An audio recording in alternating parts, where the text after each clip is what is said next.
नमस्कार दोस्तों। हमारे दिमाग में जब भी डॉक्टर का नाम आता है तो हम उसे भगवान कहते हैं। भगवान इसलिए कहते हैं कि वह जिंदगियां बचाता है। लेकिन यहां जिस डॉक्टर की कहानी है वह जिंदगियां बचा नहीं रहा था, बल्कि एक के बाद एक जिंदगियां ले रहा था। और जिंदगियां ले ही नहीं रहा था, बल्कि बड़े क्रूर तरीके से नामो निशान ही मिटाता था।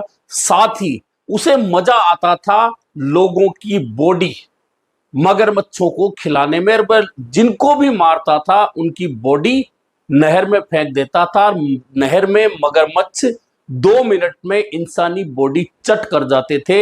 यह ऐसे डॉक्टर की कहानी है जिसे दिल्ली पुलिस ने डॉक्टर डेथ का नाम दिया।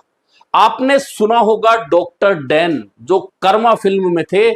और कर्मा फिल्म में डॉक्टर डैन का जो नाम था वह एक आतंकवादी थे, और आतंकवाद की भूमिका निभाई थी उस पिक्चर में डॉक्टर डैन ने। लेकिन यह जो डॉक्टर डेथ है उसकी क्राइम की कहानी बहुत लंबी है। और उस क्राइम की कहानी में सबसे क्रूर पार्ट यह है कि उसने 1, 2, 5 या 10 नहीं, 50 से ज्यादा लोगों का मर्डर किया।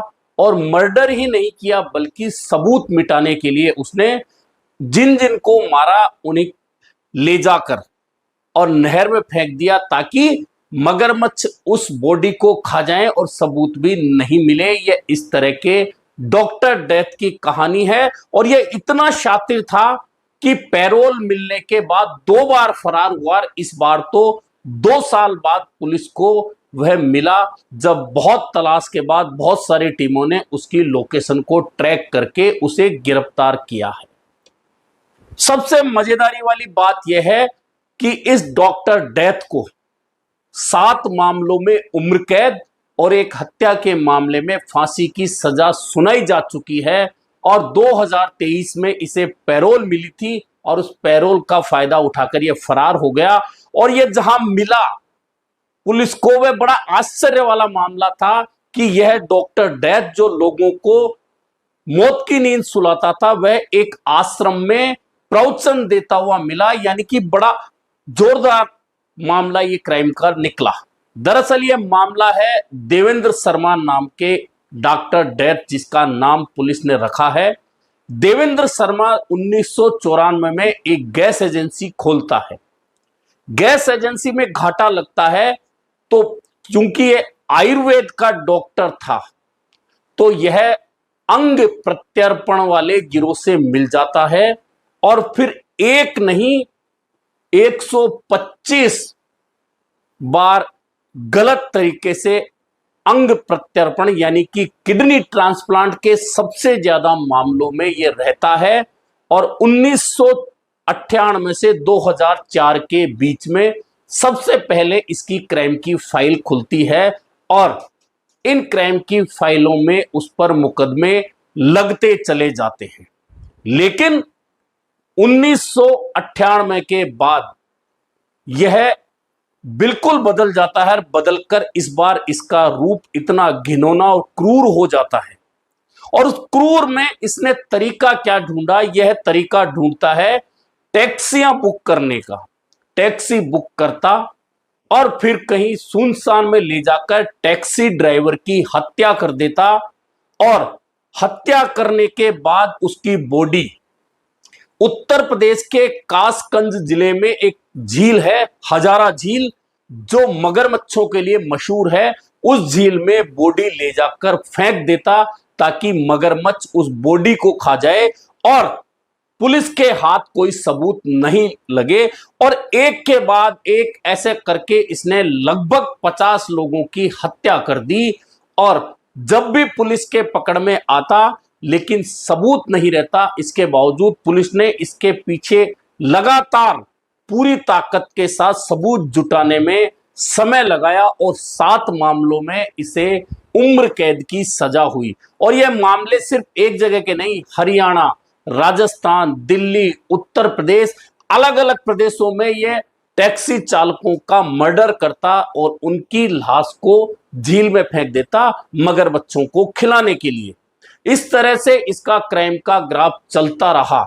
और यह गुड़गांव में एक हत्या के मामले में जब पकड़ा जाता है, केस चलता है, तो इस पर हत्या का मुकदमा होता है। कोर्ट इसे फिर सजा सुनाती है फांसी की, और इसी सजा को काटने के लिए यह तिहाड़ जेल में बंद था। लेकिन 2023 में इसे पैरोल मिलती है, और पैरोल मिलते ही यह फरार हो जाता है। और इसकी फरारी के बाद में पुलिस, दिल्ली की क्राइम ब्रांच कई टीमों का गठन करती है, और राजस्थान, हरियाणा, दिल्ली, उत्तर प्रदेश के कई शहरों में इसकी तलाश होती है, लेकिन यह नहीं मिल पाता। और यह मिलता है तो राजस्थान की राजधानी जयपुर के नजदीक दौसा जिले के एक आश्रम में इसकी लोकेशन ट्रेस होती है। जब क्राइम ब्रांच की टीम दिल्ली की वहां पहुंचती है तो यह प्रवचन करता हुआ मिलता है, यानी कि जिस व्यक्ति ने 50 से ज्यादा टैक्सी ड्राइवरों की हत्या कर दी, उनके शव मगरमच्छों को खिला दिए, वह व्यक्ति किस रूप में लोगों को प्रवचन करता हुआ मिलता है, आखिरकार दिल्ली क्राइम ब्रांच की पकड़ में आता है। और दिल्ली क्राइम ब्रांच की टीम इसे पकड़कर फिर ले जाती है। और यह पहला मामला नहीं था जब इसे पैरोल मिली हो, और पैरोल मिलने के बाद यह फरार हुआ। इससे पहले भी इसे एक बार पैरोल मिलती है, और पैरोल जब मिलती है तो यह उस समय भी फरार होता है। इसके बावजूद इसे दूसरी बार पैरोल मिलती है और यह फरार हो जाता। लेकिन इस बार चूंकि 7 मामले ऐसे हैं जिसमें इस आरोपी को उम्र कैद हो चुकी है, एक गुड़गांव में हत्या के मामले में फांसी की सजा सुनाई जा चुकी है, ऐसे में अब इसके जो क्राइम फाइल के जो सारे चिट्ठे हैं वह तमाम कानून के सामने हैं।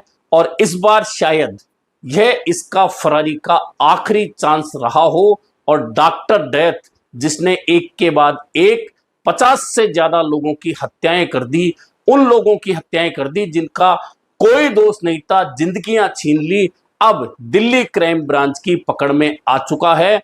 और शायद अब कानून इसे इस तरह की सजा देगा कि पैरोल तो क्या, एक भी दिन जेल से बाहर नहीं आएगा, क्योंकि इसे फांसी की सजा सुनाई जा चुकी है। और एक के बाद एक मर्डर के इसके केस हैं वह स्पष्ट हो चुके हैं। इससे पहले अंग प्रत्यर्पण के 125 से ज्यादा मामले इस व्यक्ति के सामने आ चुके हैं। तो अब शायद इसका बचना बहुत मुश्किल है। पैरोल इसे अब कानून देना मुनासिब इसलिए नहीं समझेगा क्योंकि 2 बार पैरोल मिलने के बाद यह व्यक्ति फरार हो चुका है। और अब इतने बड़े क्राइम दिमाग के एक डॉक्टर, अब उसे कानून किसी भी तरह से, कोई तरह का लिहाज नहीं रखते हुए उसके अंजाम तक पहुंचाएगा।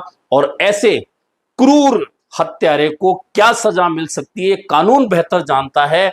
आपके मन में भी वही सजाएं उठ रही हैं कि ऐसे क्रूर हत्यारे को इसी तरह की कड़ी सजा मिलनी चाहिए, ताकि कोई अन्य के दिमाग में इस तरह का क्राइम करने का सोच भी नहीं आ पाए।